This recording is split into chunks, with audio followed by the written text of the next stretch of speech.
of them have been after the 7th inning. So that shows how much of a clutch player he really is. And he's leading the American League in RBIs with 72. He's slugging .529. And he's making the players around him more comfortable. That's what Manny didn't do. He could not do that. Manny made the clubhouse a little bit more of a kind of a tense area. Next award, the most improved. I would pick Nick Green, only because we weren't really expecting much. He was actually supposed to replace Julio Lugo, I believe, and now he might be taking his job. Alex? I gotta pick Jason Varitek. Varitek. Jason Varitek, he had an atrocious year last year for Jason Varitek. I mean, he's not the all-star, amazing, like, he's been great player and everything, and he's getting kind of old. But last year he just really struggled, and this year he's been like the sleeper cell kind of player. Guy, yeah, he's been hitting consistently. Yeah. He's been getting good averages. He's been getting on base. He's just been average. Like, he's just been the kind of player you like to see for a team. He's not that amazing stellar player that makes these insane plays, but he's not doing anything wrong. He's just doing everything right. Ben? I meant to agree with Jason Varitek. He was just terrible last year, and he's getting the job done. He's not hitting 300, but he's hitting a solid 250. And it's interesting to see how this year he didn't make the All-Star game. But last year everyone thought he was terrible, and he did make the All-Star team. I guess great minds think alike, because we've been agreeing a lot, right? I mean, just a good little group here. We agree with everything. No fights or anything. Next award, most expendable. I think that this is a no-brainer. Julio Lugo. He's been a complete disappointment. His fielding has been awful. Although his hitting has been better, that's not his strength. His fielding is his main strength, and that's why I think he's expendable, because his fielding has been awful. Now this is when we start disagreeing, and I know a lot of people will start disagreeing with me on this one, and you know I'm out there for wild choices or anything, but I got to choose Jonathan Papelbon. Wow, Jonathan Papelbon. End of his contract, free agency, he's asking for too much money, and he just hasn't been putting up the numbers he should be. I mean, he's only. That doesn't make him expendable, though. That just makes him a little greedy, right? In my mind, with the Red Sox, I think that he's expendable. I mean, they have Daniel Bard. They can easily replace him. I mean, Daniel Bard's pretty much been putting the same average as Papelbon, but he's been in 20 less games, but he's got the same average of strikeouts, 26 and 95 batters faced, while Papelbon's faced 170 and has only had 41 strikeouts. That's pretty much the same exact average. And I just see it. Even though Daniel Bard's a rookie and he's starting off, I think he can easily replace Jonathan Papelbon. Ben? Now, Jonathan Papelbon's been the go-to guy in the late innings for the Red Sox. I'm sorry, I completely disagree with you. I think Jonathan Papelbon is one of the key players on this team, actually. So you could say that Daniel Bard could be an expendable guy, because they don't really know what you're going to get from him, but you know he has a great fastball and you can improve everything with him. But the Red Sox made a good pickup of getting Takashi Saito from the Dodgers. He's 39 years old, and he's giving up 30 hits in 30 appearances. Yeah. also very expendable, I guess. Yeah. One last thing, though. You can get more out of Jonathan Papelbon if they were they might sign him again. If they were willing to pay what he's offering, but he is asking for, I believe, too much money for his position and what he's doing. And I think you can get more out of Daniel Bard in the future by keeping with him and keep working with him and giving him more experience. I think you'll get more out of him in the long term from here on than Jonathan Papelbon.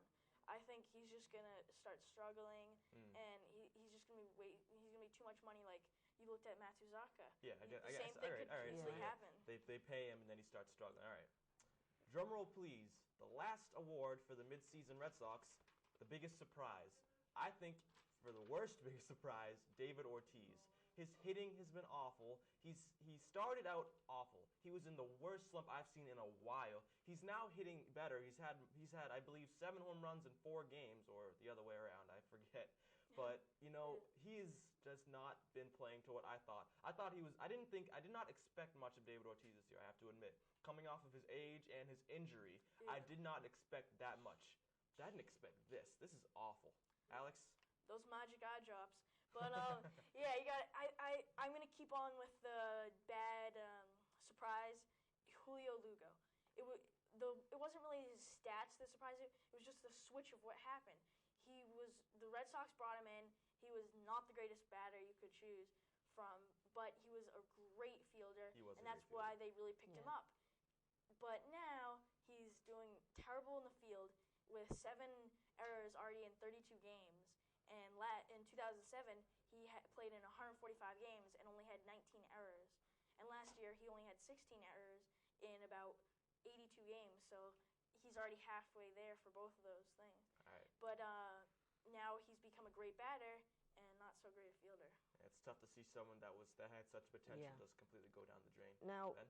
Lugo has been struggling ever since he got to Boston. Yeah. And we knew that last year. That's why Jed Lowry played the postseason, and he was great. And then he went down, and now we have Nick Green. Who has And- also shown improvement. And that's an extremely big surprise for the Red Sox. Nick Green? Yes. Yeah, Nick Green definitely, because Nick Green was supposed to actually just be the replacement, He'll just fill in stop the bleeding and yeah. then let Julio Lugo come back in. But you think Nick Green? I don't think Julio Lugo is that big a surprise because we've seen this from him before. But I think it's David Ortiz and those magical eye drops, as you said. Yeah. Yeah. So hey, we agree on that. David Ortiz. But sort also, of. I think Except for I Alex. think this year was gonna. I think something like this was gonna happen soon, Yeah, same. sometime, and especially losing Manny. I thought there was gonna be something that might affect David Ortiz, but it was actually his eyes, not Manny.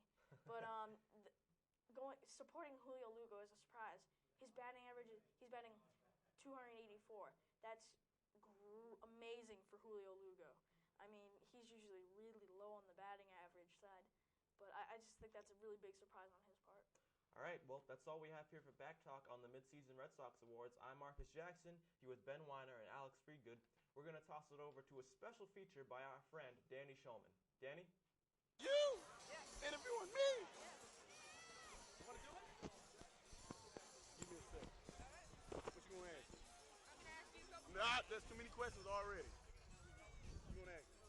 I'm going to ask you, like, what do you think of tonight's events? What do you think How old about are you? I'm 12. 12. And you already want to get into this interviewing business, huh? Yeah. You like it? Why? You get to ask a lot of questions? Well, You nosy, huh? that because I like broadcasting.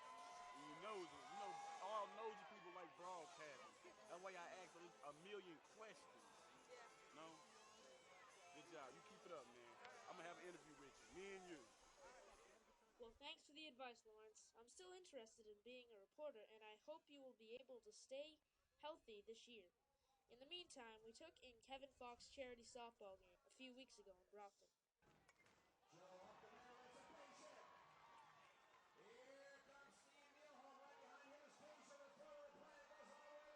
Well, it's not only just softball. It's a family event. They have a lot of entertainment going on in between innings. You know, we have a dance-off. We have like a putt, putt the golf ball.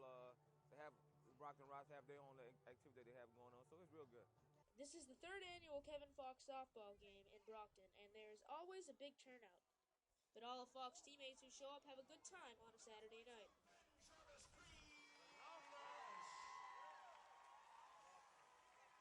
When we can all get together and do something different than playing football, it's always fun.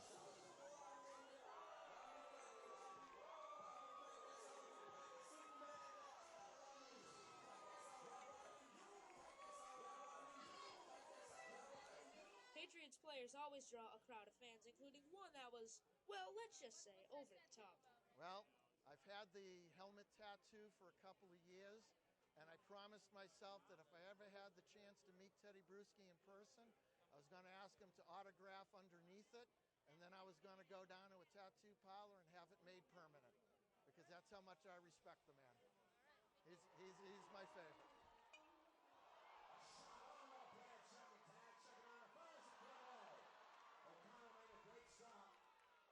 You know, it's a great event, to come out here and help a teammate, for a worthy cause. We all love to come out here and spend our time helping out as much as we can.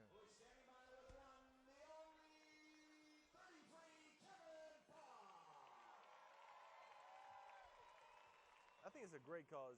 Kevin Falk does a great job serving the community. Anything he can do to give back, and I'm just glad that I'm able to be here to participate and be part of it. The money raised today is going for a good cause. It's the United Way of Massachusetts Bay Area and United Way of Louisiana, and we're just trying to help people out, man. I just want to say thank you once again. The past 2 years has raised $20,000 for United Way, and I'm sure this year raised much more. For YSA, I'm Dan Shulman.